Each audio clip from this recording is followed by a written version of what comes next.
All India मजलिस इत्तेहादुल मुस्लिमीन की जानिब से शहर नांदेड़ के और हमारे कायद जनाब फिरोज़ साहब के हिदायत के ऊपर और उनकी मौजूदगी में 16 तारीख को माननीय उद्धव ठाकरे साहब महाराष्ट्र के सीएम, हमने उनको एक लेटर दिया था। लेटर देने के बाद प्रशासन से ये गुजारिश की थी कि आने वाले दिनों में ईद उल अज़हा की नमाज के लिए हमें परवानगी देना चाहिए।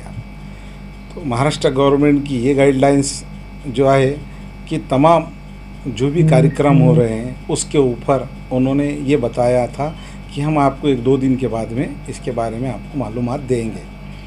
उस 2 दिन के बाद में हमने जो 16 तारीख के बाद में कल महमूद गार्डन के ऊपर जो तमाम आलिम मुफ्ती, तमाम मकतब फ़िक्र के तमाम लोगों को हमने बुलाया था और उनको बाज़ाब्ता और जितने भी समाजी सोशल एक्टिविटी करने वाले तमाम लोग हैं जो हमारा साथ दिए हैं, कल तमाम आलिम मुफ्ती सब ने कल आकर अपनी अपनी राय रखा है और आज उसके बारे में ज़िला अधिकारी साहब को फिर से एक मुलाकात करेंगे बोल के एक वफ़्द तय हुआ, जिसके बदौलत जनाब हमारे फिरोज़ साहब और हमने मिलकर जो बात कल जो तय हुआ था, जो आलिम मुफ्तियों ने हमें जो बात बताई थी, तो आज उसके ऊपर MZ सिद्दीकी साहब से हमारी इसके ताल्लुक़ से बातचीत हुई।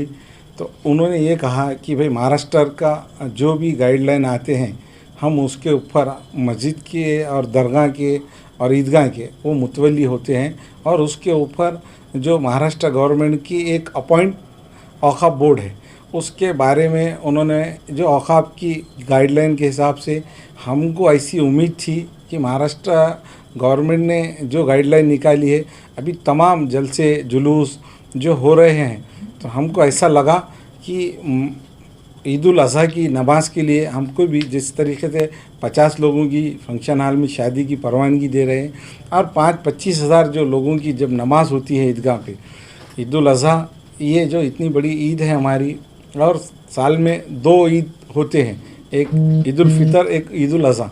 उसके बावजूद भी 2 साल से कोविड-19 की वजह से हमारे तमाम महाराष्ट्र और तमाम दुनिया के अंदर इसकी वजह से तमाम लोग परेशान हाल है। हम जो भी इबादत करते हैं अल्लाह ताला को राज़ी करने के लिए करते हैं। आखिरी दर्जा ईमान का ये रहता है कि ईद की जो नमाज रहती है उसमें पूरी तरीके से दुआ करते हैं और ये जो नमाज है ईदगाह के ऊपर ही अदा की जाती है। इस वजह से कि महाराष्ट्र के अंदर हमारा ज़िला जो ग्रीन बेल्ट में आ चुका है, उसके बदौलत हमारी ये डिमांड है कि हमने महाराष्ट्र गवर्नमेंट से भी इजाज़त मांगी है उसके बारे में और ज़िला अधिकारी से। तो आज जो हमारे जो ज़िम्मेदारों ने जो तय किए थे वो बारे में आज एक ज़िम्मेदार जाकर ज़िला अधिकारी साहब से इसके बारे में डिस्कस किए, तो उन्होंने ये बताया है कि महाराष्ट्र गवर्नमेंट ने वो पूरे इख्तियार हमारे हाथ में रखे हैं हमसे कि हमारे इख्तियारत में नहीं है। तो जो बताए हैं कि जैसा महाराष्ट्र के जो ज़िलों के अधिकार ज़िला अधिकारी को दिए वाले हैं, तो हमारी ये गुजारिश थी कि अगर से ईदगाह के ऊपर नमाज़ पढ़ने को दिया जाना चाहिए।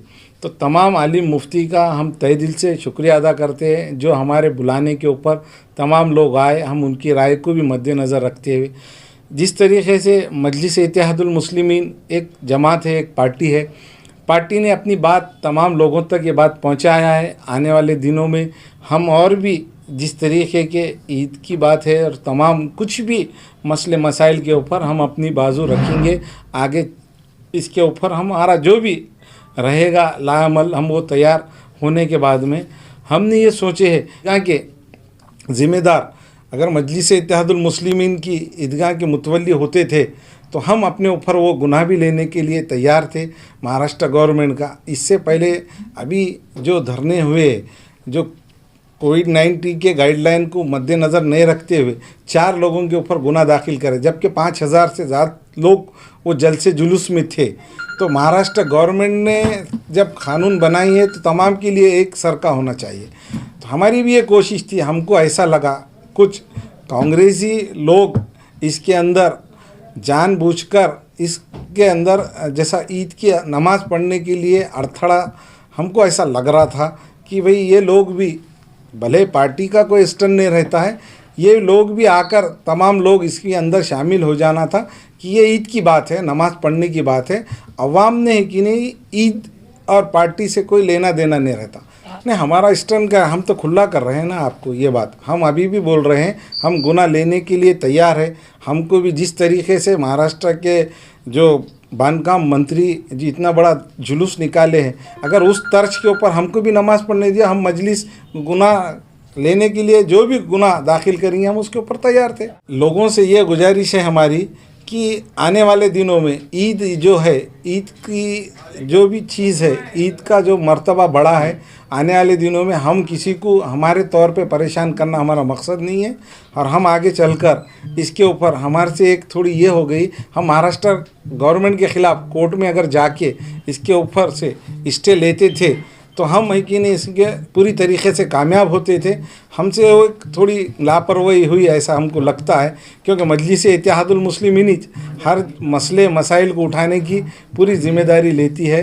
और आने वाले दिनों में इससे अच्छा हम कुछ भी स्टन रहेगा।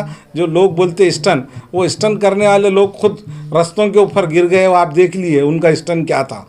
तो हमको ऐसे स्टन दिखाने की ज़रूरत नहीं है। अल्लाह ताला ने हमको सलाहियत दी है और अल्लाह ताला ने हमको जो अवाम ने हमको वोट दिए है, हम उनका तहे दिल से शुक्रिया अदा करते हैं। विधानसभा के अंदर हमारे साथ अवाम है।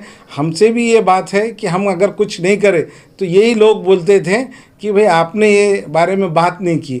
अब आप देखिए महापालिका किसके अंडर में है।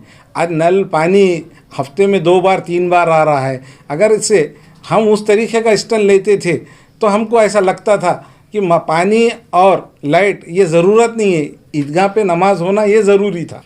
ये जो आपका जो बयान है ये मजलिस का है या फिर कल मीटिंग के ना जो उलमा इकराम मौजूद थे उनका भी इत्तेफाक राय से बयान है? हमने तमाम लोगों को बुलाए थे। अब तमाम के मशवरे में जो तय हुआ तो हमने हमारे 2 कदम पीछे लेते हुए हम सबके साथ में अल्हम्दुलिल्लाह, ये बात से हम इनकार नहीं है।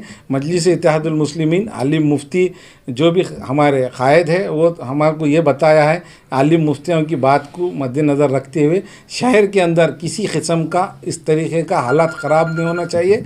वो वजह से तमाम लोगों की एक राय हुई तो हम उसके वजह से हमारा ये कि हमारे यहाँ फर्नीचर, पलंग, सिंगारदान, सोफ़ा सेट, अलमारी, dining table, fridge, computer table और दीगर कंपनियों के फर्नीचर दस्तियाब है। एक मरतबा तशरीफ़ लाकर खिदमत का मौका दे। प्रोप्राइटर मौलाना शबीर साहब, deluxe furniture mall and home appliances, fruit market के सामने, माल्टेगरी रोड, कामठा, नांदेड़। अस्सलाम वालेकुम, मैं अखिल मिर्जा। हमें उम्मीद है कि आपको हमारा चैनल अच्छा लगता होगा। लेटेस्ट न्यूज़ अपडेट के लिए देखते रहे नांदेड़ उर्दू न्यूज़, और न्यूज़ के पसंद आने पर लाइक, शेयर और सब्सक्राइब करना ना भूलें।